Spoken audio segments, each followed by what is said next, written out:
You know, if I had £1 for every time I stopped here, I'd be quite a wealthy man.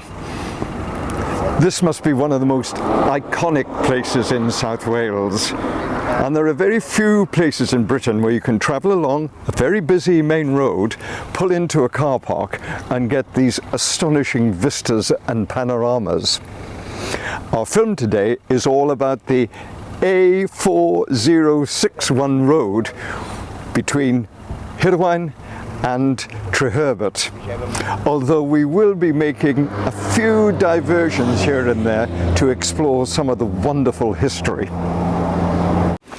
So where better to start than here, Rhondda, this uppermost point of the western valley of this most famous coal mining area. The name Rhondda must be one of the most famous both inside Wales and outside of the country. And here, beneath the shadow of Penpeak, is a classic example of a mining village. That was established after the railway was opened here in 1859, along with the sinking of the various pits and, of course, the building of this network of workers' housing. The pits here lasted for well over 100 years, but of course they closed and were swept away, and one of them, the site of one of them, was actually reused as a Wild West theme park in 1987. I think it lasted a couple of months.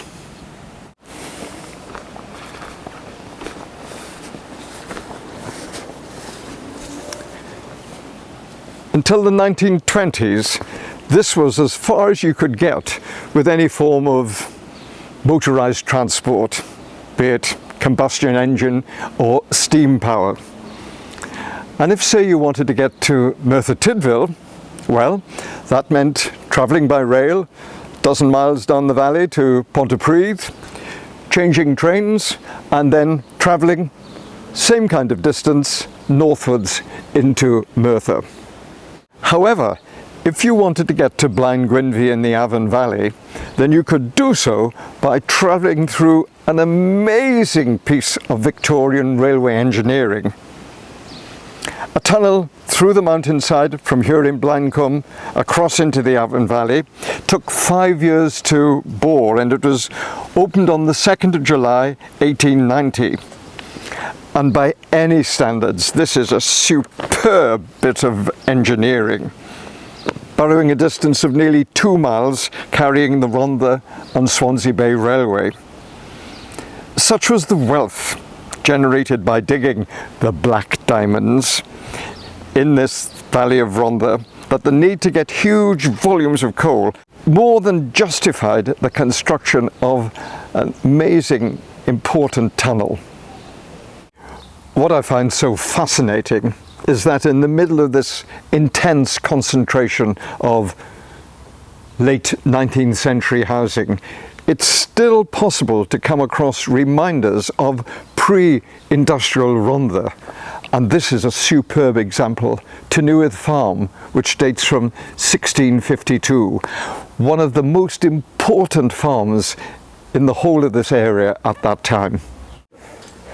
This really was a very important farm, especially during the 18th century, when the so-called squire of Rhondda lived here, a certain Thomas Edwards, and he had 6 sons.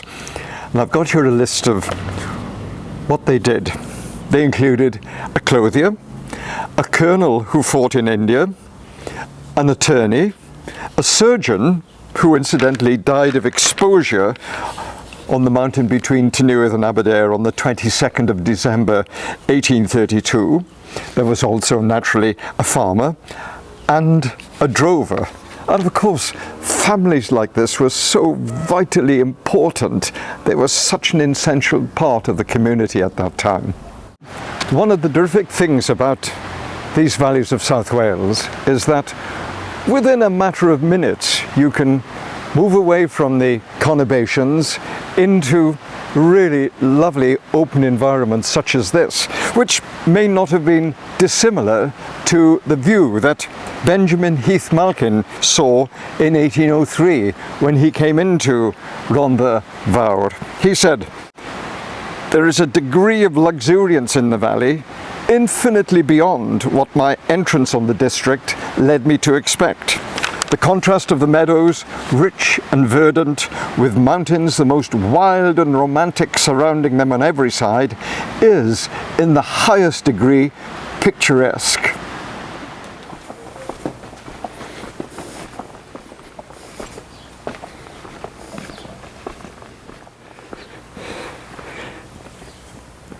But that scene was to change so very quickly by the middle of the 19th century, as deep pits were sunk, as houses were built, chapels, pubs, workingmen's institute, everything that was needed to support that industrial community, including these single-storey cottages that predate 1865 and may well have been built to house the sinkers who dug the actual pit shafts.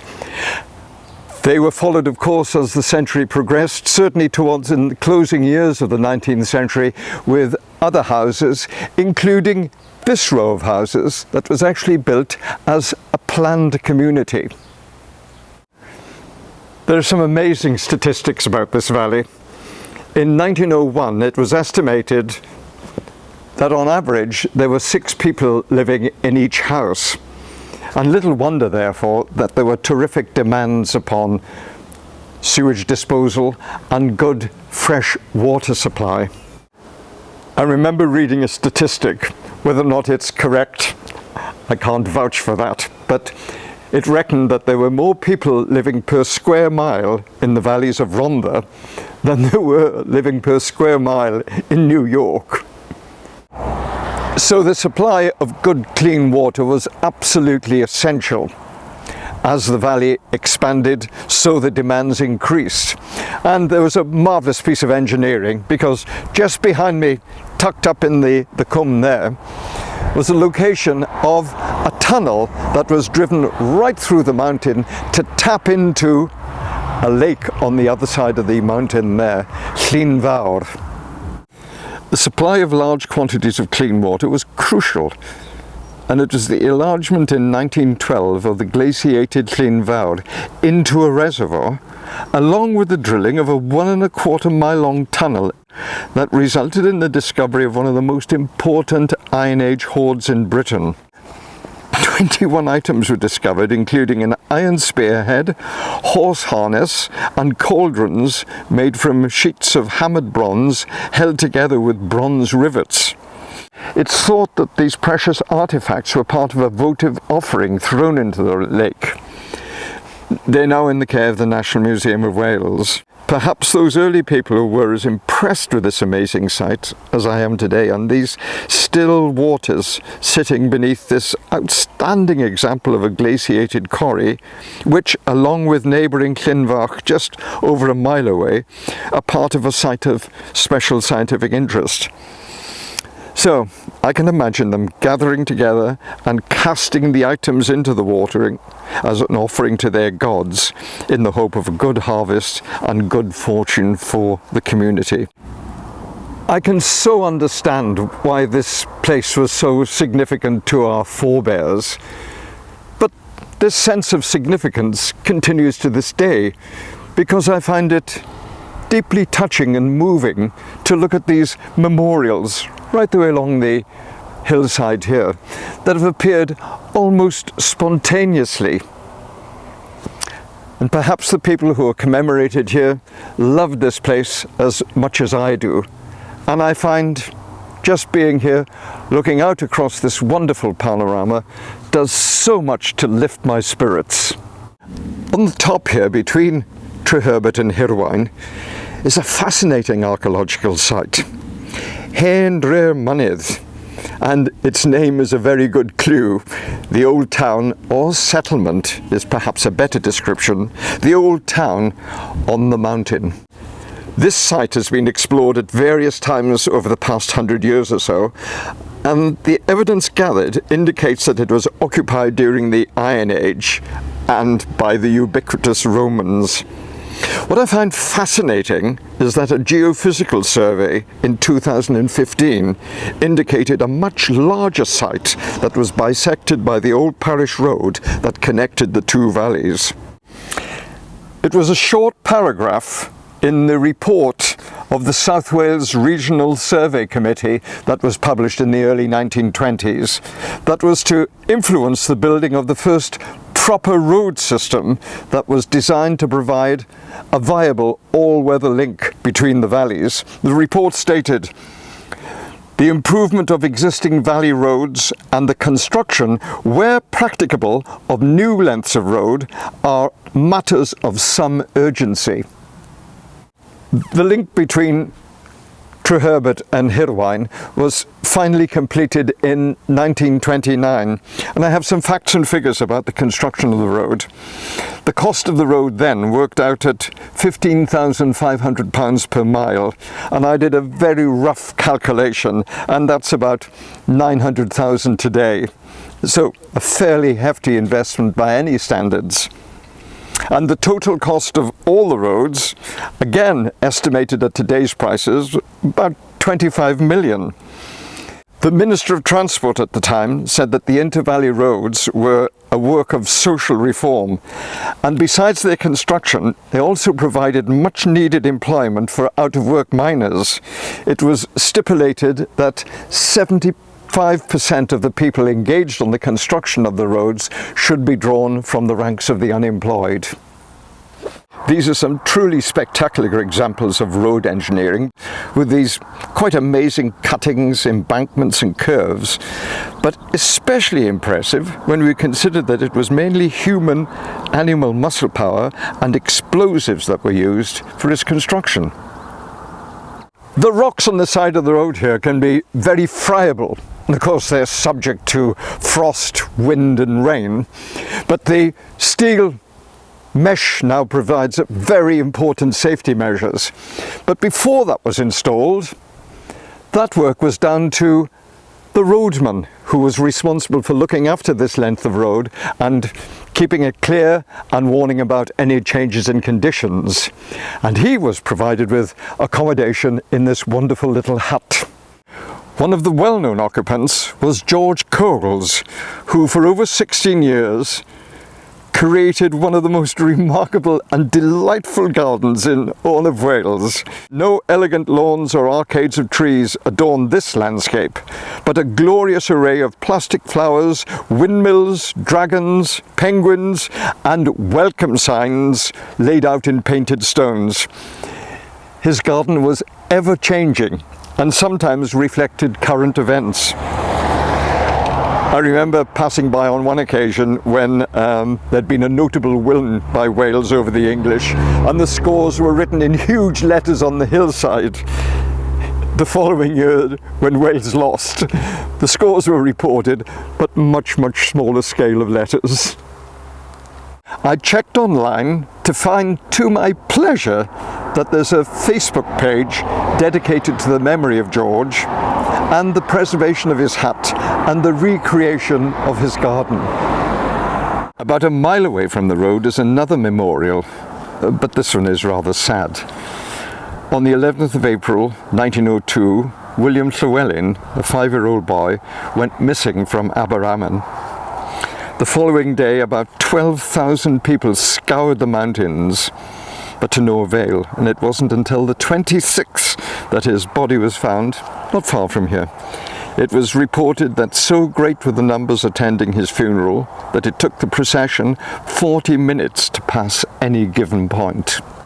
So while we're on the subject of memorials, what better image to memorize the history of coal mining in South Wales than a tall, gaunt head frame?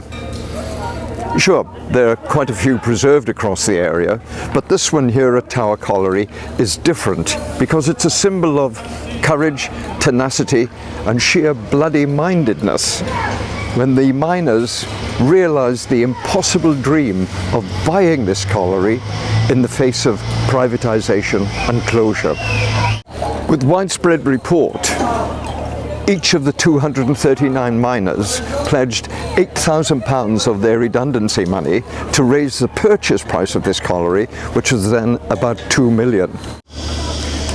This pit continued to operate until 2008, and I've had the good fortune to have gone underground here on a number of occasions and met some of the people involved in that quite heroic struggle. And what always impressed me was their great sense of purpose, great sense of community, and of course the pride in providing employment for a good number of men for a fair number of years. And then I turn around, and in my wildest dreams, when I was coming to this pit when I first visited in the early 1970s and on many subsequent occasions, but I could have never thought or imagined that I would be looking at a zip wire.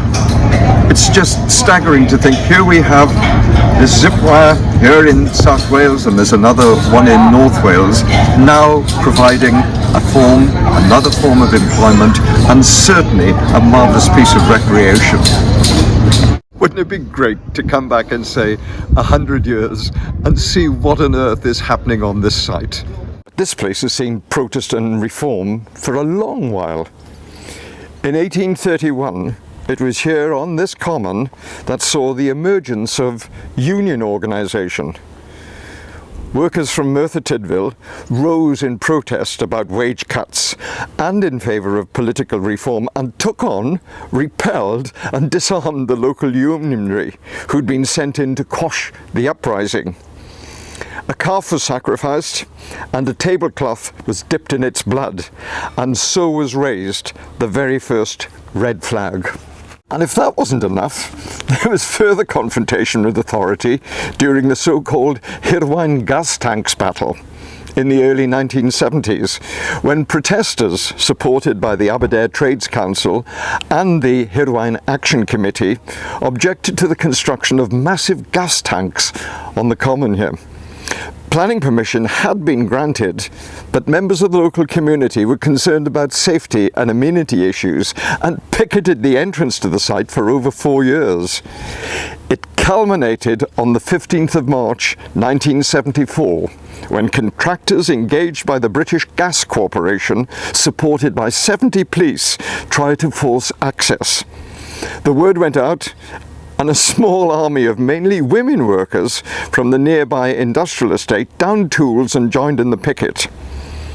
The eventual outcome was that it was decided that the gas tanks should be sited elsewhere.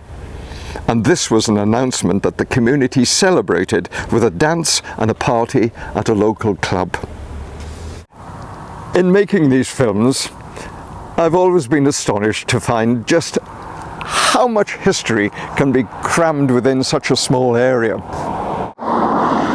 And of course here it's enhanced by this most amazing backdrop. This really is a very special place, looking down to the south over the valleys and towards the coast, and then looking northwards to the Brecon Beacons. This whole area is crisscrossed by tracks and pathways, these wonderful routes that enable us to explore aspects of our marvellous Welsh history.